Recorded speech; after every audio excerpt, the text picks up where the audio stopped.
May buntag sa tanan, may buntag pa. Muntag.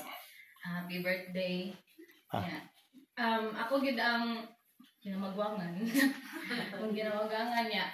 Kanang sugod sa pag-start na mo diri sa magyangkang naka-witness ko sa among murag kami gid ang pinakaunang mga anak nga naka-witness sa mga kalisod niya.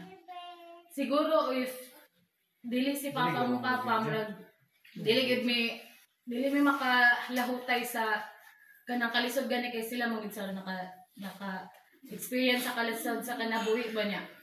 Dili kayo expressive ang papa sa iyang paghigugma sa mga pero nagid siya way of showing kung giun sa niya ka love ba niya. Kana makita na mo nga kanang God provided me, ginapeskwela gid mi bisag sa kalisod kay gusto mo pud niyang gusto sa iyang kinabuhi nga maka-graduate siya niya mo na nga. Naningkamot jud ko nga kanang kuan niya hang dream sa iyang kinabuhi mga maka-graduate siya mo nga. Bisag napod ko'y pagkabadlungon po, walang giduro ni sila kabalo, pero naningkamot ko mga graduate ko niya. Kanang basta dili may maka-feel nga kanang nagkulang sila sa mo siguro dili lang gid sila ingana kanang same sa ubang parents nga sweet gani kayo nga magsigig kuan kanang sweet kay silang anak pero kanang ma-feel gid ang mga gigugma gid nila kay kanang lahi po dilahang pamaagi sa pag-show sa mo aba niya.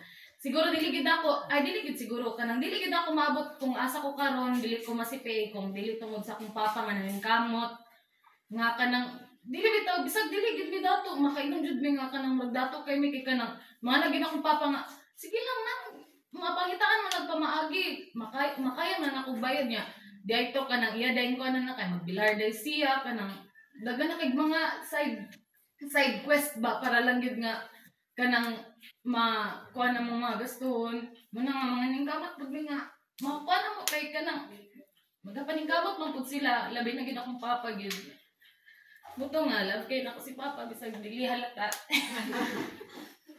nya kanang bisag pa mag unsay ko na dili gid ko mag-wish nga nalahi akong papa manang si usay nga kanang tung nagdamgo ko nga namatay siya ba nga man siya pati na daw na siya kay kanang isog daw ko no kay siya ko dili wala gid mi laing i-wish nga papa sa kalibutan kay siya ra gid akong gusto sa pamagon sa may tabo na pala kay di ka pa.